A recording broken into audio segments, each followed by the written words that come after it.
ರೈತರನ್ನ ಮರ್ತೋ, ಕೆಲಸ ಮರ್ತೋ, ಕಾಯಕ ಮರ್ತೋ, ದಯಮಾಡಿ ನಿಮ್ಮ ಇಲ್ಲಿ ಕುಂತಿರೋ ಭಾಳ ಜನ ಗಂಡಸರಿದ್ರಿ, ಹೆಣ್ಮಕ್ಳು ಕಡಿಮೆ ಇದ್ರಿ.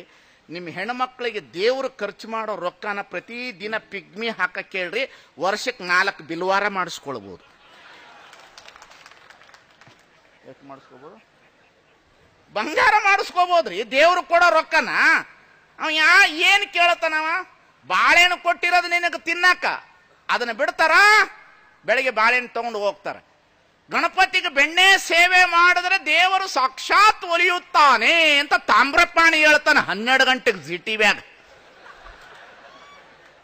ಯಾರು?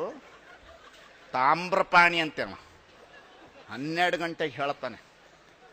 ಸ್ವಾಮಿ, ಬೆಣ್ಣೆ ಸೇವೆ ಮಾಡಿದ್ರೆ ದೇವರು ಒಲಿಯುತ್ತದಂತಂದ್ರೆ ಬೆಣ್ಣೆ ತಗೊಂಡೋಗಿ ಸೇವೆ ಮಾಡೋದು, ನಿಮಗೆ ಇಷ್ಟು ಪಂಚಾಮೃತ ಕೊಡ್ತಾರೆ, ನೀವು ತಿಂದು ತಲೆ ಮೇಲೆ ಹೋಗ್ಕೊಂಡು 3 ಸಲ ತಿರ್ಗಾಡಿ ಹುಚ್ಚರಂಗ. ಕುಡ್ದವ್ರು ತಿರ್ಗಾಡೋದಿಲ್ಲ, ಅದಕ್ಕಿಂತ ತಿರ್ಗಾಡ್ತಾರೆ ಇವು. ಕುಡ್ದವ್ನ ರೌಂಡ್ ಹೊಡಿಯಲ್ರಿ, ಅದಕ್ಕಿಂತ ಹೆಚ್ಚು ಹೊಡಿತಾ ಇರ್ತಾರೆ ಇವು.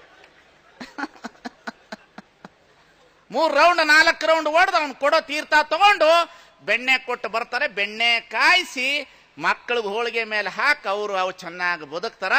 ನೀವು ನೀರು ತಗೊಂಡು ಬಂದು ಕುಂತೀರಿ ಈ ಜಗತ್ತಿನಾಗ. ಏನು ಮಾಡ್ಬೇಕು ನಿಮಗೆ?